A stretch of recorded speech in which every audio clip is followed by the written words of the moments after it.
예전에 어느 드라마 대사 중에 내 안에 너 있다 란 말을 들어본 적이 있습니다. 이 말은 무슨 뜻입니까? 내 안에 그 사람을 향한 사랑하는 마음으로 가득 차 있다는 표현입니다. 다른 것에 마음을 줄 수 없을 정도로 그 사람으로만 가득 차 있다는 것입니다. 이 얼마나 사랑에 대한 기가 막힌 표현입니까?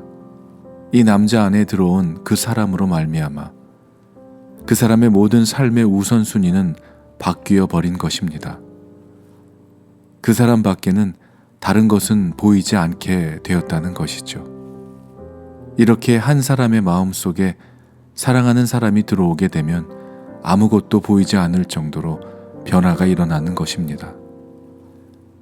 사랑하는 사람이 우리 안에 들어와도 인생이 이렇게 달라지고 마음이 뜨거워지고 열정적이 되고 물도 불도 안 가리는 헌신적인 사람으로 살아가는데, 하물며 이 세상을 창조하시고 주관자 되신 하나님을 믿는 성도가 되었다면 어떻게 되겠습니까?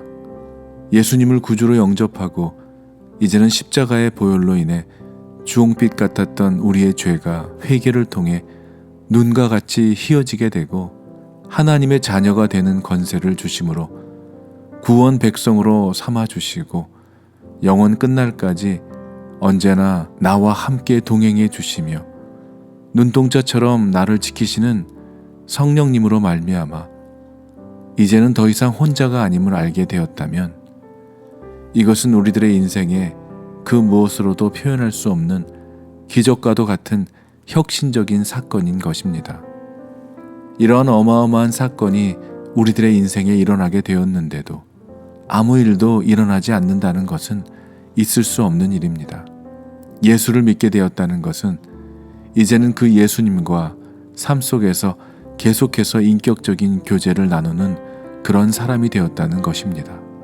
그렇기 때문에 내 능력으로는 도저히 감당할 수 없는 일들이 우리의 삶 속에 일어나게 될 때에도 나로서는 감당하기 어렵고 두려운 일들마저도 주님을 의지함으로, 그 주님을 신뢰하는 마음으로 주시는 그 말씀 따라 순종하는 삶을 살게 되는 것입니다. 전에는 상상할 수도 없었던 일들에 대한 결심과 결단, 순종까지도 이제는 더 이상 어려운 일이 아니게 된 것이죠. 생명까지도 이제는 내 안에 주님보다 더 중요하지 않게 되는 것입니다. 우리들의 삶의 우선순위는 주님으로 인해 더 이상 내 것이 아니라 주님의 것이 되는 것입니다. 이것을 성경에 등장하고 있는 바울은 우리가 믿음 안에 있는가, 우리 안에 주님이 함께하고 계시는가를 시험해 보라고 말하고 있습니다.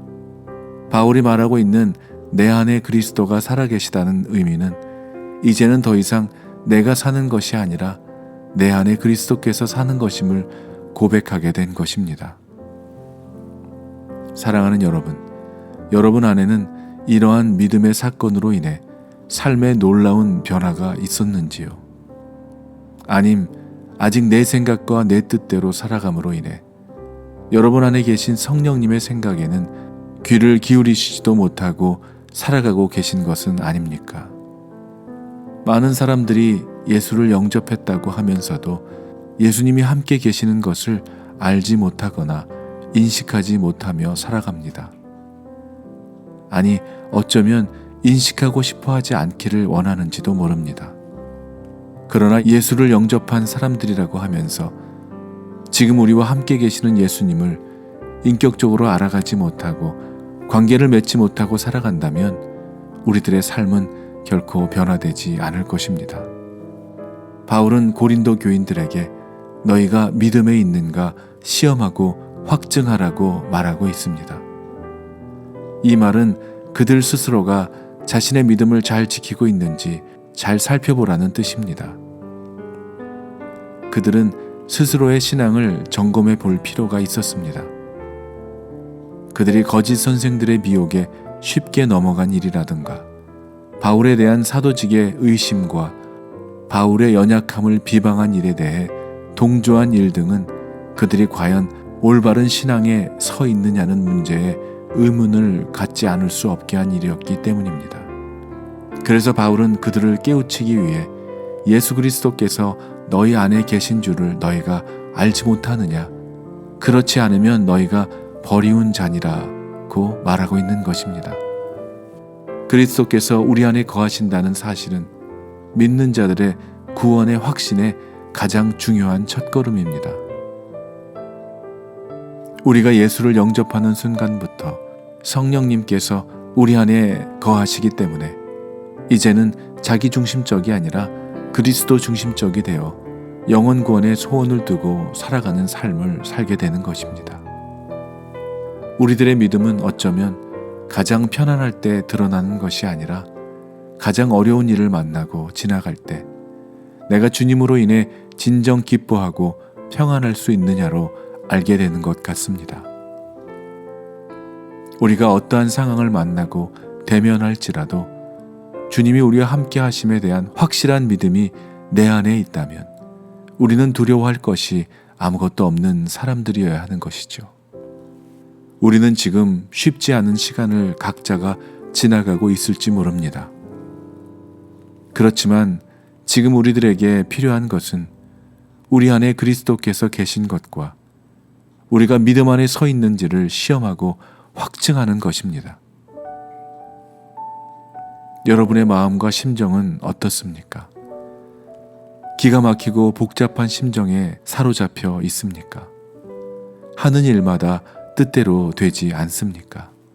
경제적으로 어려움에 곤경에 처해 있습니까?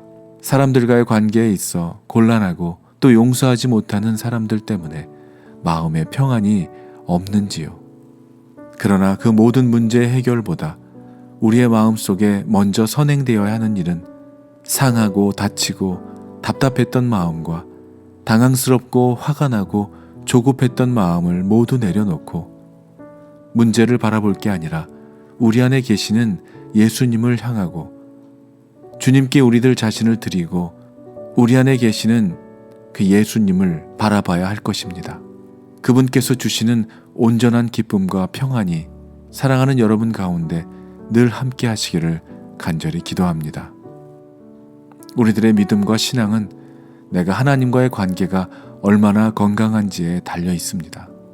잔잔한 호수에는 작은 나무 잎사귀만 떨어져도 그 물의 파장이 물가로 퍼져나갈 때까지 느낄 수가 있습니다. 그러나 비바람이 불고 폭풍이 치는 물가에는 아무리 큰 돌을 던져봐도 돌의 파장은 흔적조차 찾아볼 수 없을 것입니다. 우리들의 마음속에 계시는 하나님의 뜻을 찾고 알고 그렇게 기도하기 위해서 우리가 이 시간에 가져야 하는 마음은 우리 안에 형제들과 함께 기뻐하고 온전케 되며 위로를 받으며 마음을 같이하며 평안한 마음으로 함께 이 모든 일을 주님 손에 맡겨드리는 삶을 살아가는 여러분들이 되시기를 주님의 이름으로 간절히 축원합니다. 바울은 갈라디아서 2장 20절에서 내가 그리스도와 함께 십자가에 못 박혔나니 그런즉 이제는 내가 산 것이 아니요 오직 내 안에 그리스도께서 사신 것이라.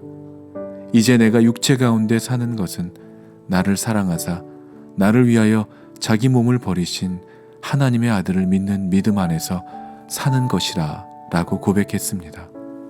여러분 안에 계신 바로 그 예수 그리스도로 말미암아 오늘도 그 어떠한 상황과 환경이 있을지라도 주님이 주시는 그 마음을 통하여 오늘도 세상이 주지 못하는 충만한 은혜와 하나님의 위로가 여러분 모두에게 함께 있게 되시기를 간절히 기도합니다. 아멘.